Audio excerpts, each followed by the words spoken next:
আসসালামু আলাইকুম প্রিয় দর্শক। অত্যন্ত দুঃখ নিয়ে ভিডিওটি করতে হচ্ছে। কখনো ভাবিনি যে এরকম বিষয়ে কথা বলতে হবে। আজকে যে বিষয় নিয়ে আলোচনা করছি, এই নারী সমাজের মধ্যে হুমকি হয়ে দাঁড়িয়েছে। যখন YouTube, Facebook এ ঢুকি, তখন এই ভিডিওগুলো দেখে হতবাক হয়ে যাই। সে যে স্টাইলে চলাফেরা করে, যে অঙ্গভঙ্গি দেখিয়ে সোশ্যাল মিডিয়ায় নিজেকে প্রদর্শন করে, এই সমস্ত ভিডিওগুলো যদি আমাদের সন্তানরা দেখে, আমাদের সন্তানরাও তাদের মতোই হতে চাইবে। আপনার স্ত্রী, আপনার সন্তান, আমার সন্তান, তখন এদের ভিডিও দেখে দেখে এইরকম অশ্লীলতার জিন্দেগি তারা বেছে নিবে। আমরা কি আমাদের সন্তানদেরকে দিনের শিক্ষা দিতে পারবো? দিনের কথা বলতে পারবো? দিনের পথে তাদেরকে ডাকতে পারবো?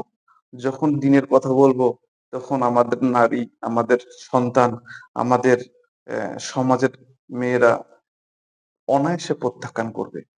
এই মহিলাকে অবশ্যই থামাতে হবে।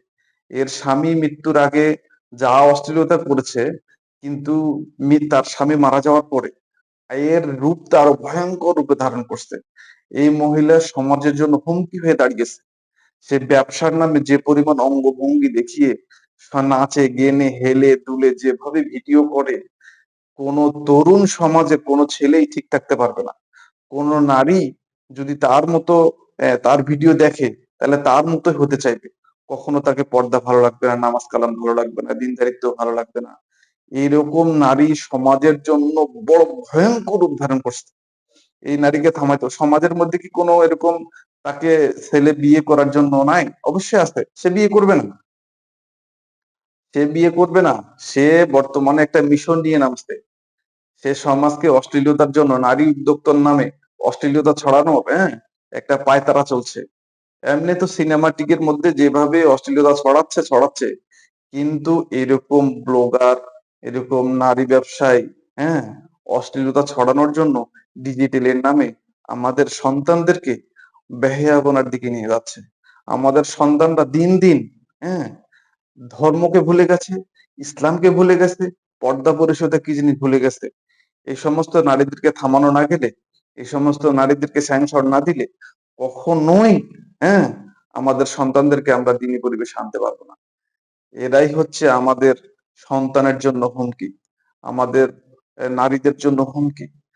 এই যে সমস্ত নারীদেরকে দেখে নারীরা উদ্যোক্তা হতে চায়। এই সমস্ত নারীদেরকে দেখে ওদের মতো হতে চায়, ওদের মতো ফ্যাশন করতে চায়, ওদের মতো স্টাইল করতে চায়, হ্যাঁ, ওদের মতো ব্যবসায়ী হতে চায়। কখনোই একজন নারী একজন মা হতে চায় না।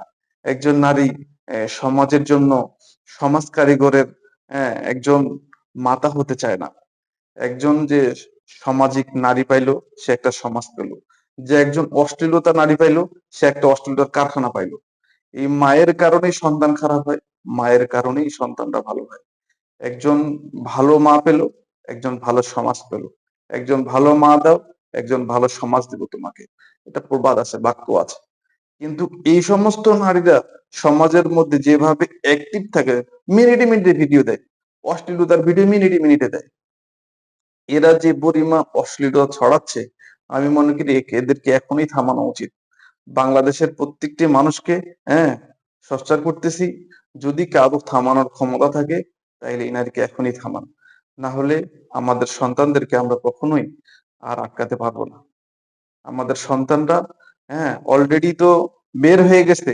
হ্যাঁ, বাবা তার সন্তানকে চেনে না, সন্তান তার বাবাকে চেনে না।